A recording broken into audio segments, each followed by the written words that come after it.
Hey guys, welcome back to MMA Library. Today in MMA and UFC news, it seems that Aljamain Sterling and Petr Yan have squashed their beef. The two recently met in Abu Dhabi and had a friendly interaction. Aljamain posted this clip to his Instagram with the caption, Trilogy. We good?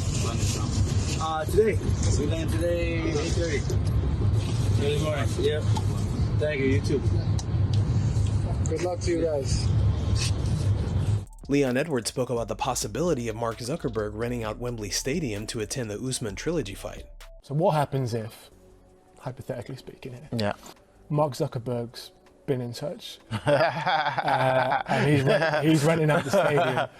Nah. What if it happens? No, that couldn't happen. I wouldn't compete. No. Because you're taking my moment, you know, you're taking away the fans. For the fans, it's a big deal for to build MMA in Europe and in the UK, you know, so not my stadium show, no. That's my moment, that's the fans' moment, that's the UK's moment. And to do that would be double selfish anyway, to do that. And that needs to happen for the fans and for the UK, and to grow the sport in this part of the region, you know. Daniel Cormier had this to say about the scheduled boxing match between Anderson Silva and Jake Paul. I think Anderson Silva wins the fight.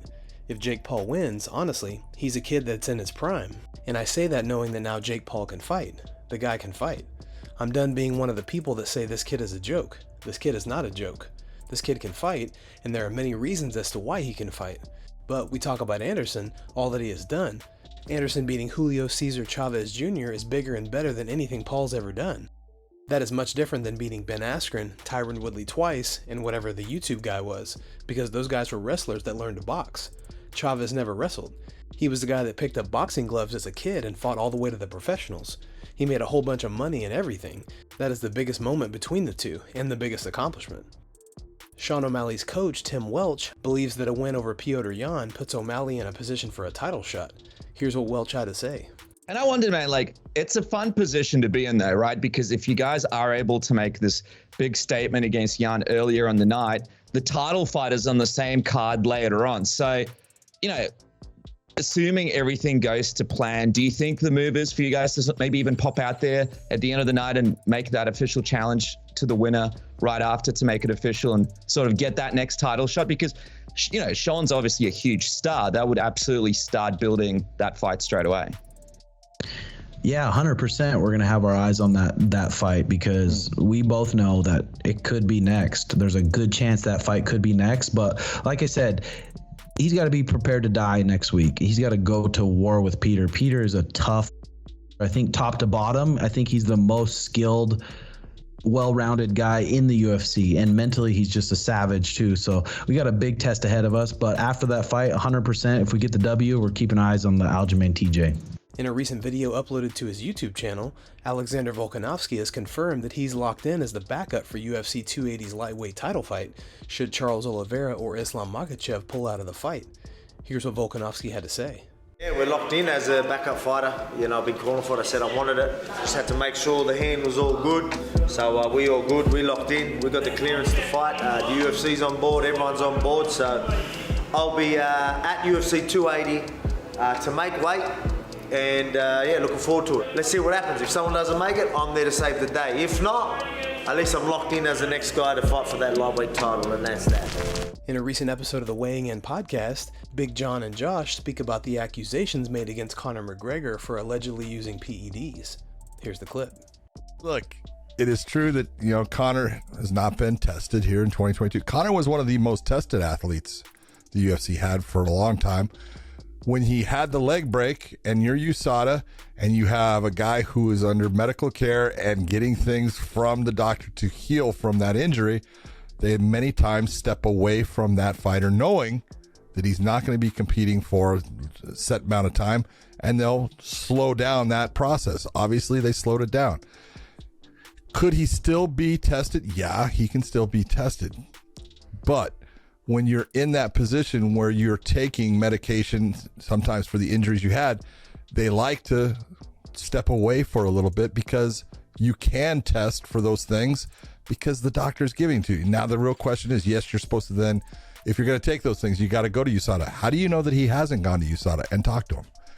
He's got a lot of representatives. I'm sure they've called, they've worked things out. Conor will be tested before he comes back. And that's all you can say about the whole thing. The guy has not been fighting. Whatever he's doing and stuff as far as getting himself healed and ready, just get yourself ready to fight. When it's time that fight comes in, I want to see him tested. I want to see everyone around him tested.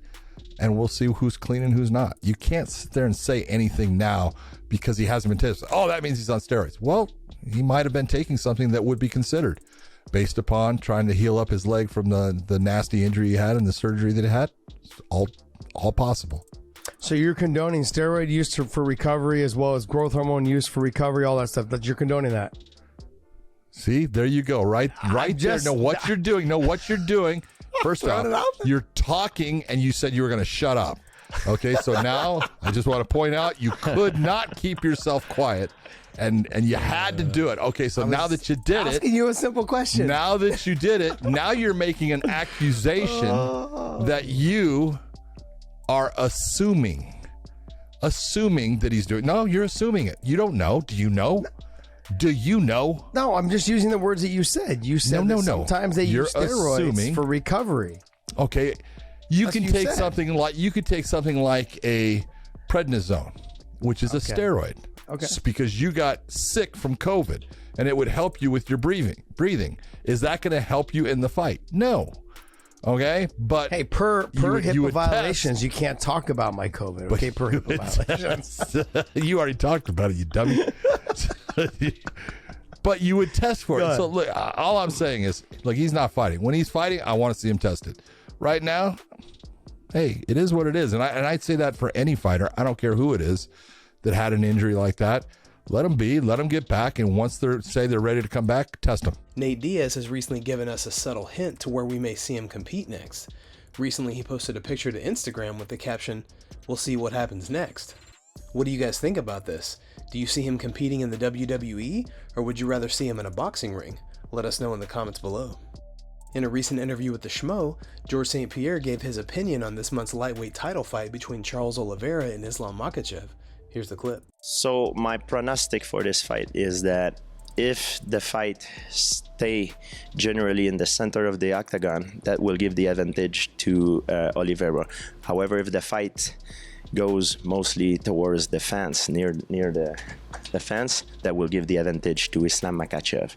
And the reason for that is I believe Makhachev can neutralize his opponent best ability by using the fence, you know what I mean? And Oliveira, I believe, on the other side, he need a little bit more space, you know, especially to move his hips, to be able to strike and to do some of his favorite submission. So I think, therefore, for this reason, that's how the fight will go down, depending of who is able to implement his game plan. Colby Covington recently shared a picture to his Instagram where he's seen talking to a college football star. The caption of the picture reads, "Lessons learned from a champion, a real man of the people. Now it's time to bring the title back to America." In a recent video, Henry Cejudo says that Sean O'Malley and Petr Yan is the right fight. Here's the clip. Does Sean O'Malley really have a chance against Petr Yan? Yeah. I think Sean picked the right fight. I think he picked the right fight against the right opponent. But my question is to be the best guy in the world, can you defend takedowns? Can you take somebody down? How good are you on bottom? How good are you in the clinch? Because a lot of what I've seen on Sean O'Malley has been on his feet. And when you fall in love with this, when the fight is taken to the wrestling positions, the jiu-jitsu positions, to the cage, that's when the tiring and the fatigue really kicks in. So my question for Sean is do you have that experience to be in these positions against a guy like Petr Yan? But that being said, Sean, I think you made a right decision in picking that fight with Petr Yan. Guys, thanks so much for checking out the video. If you like the content we do here on this channel, don't forget to like and subscribe to MMA Library for all the latest MMA and UFC news. We'll see you in the next video.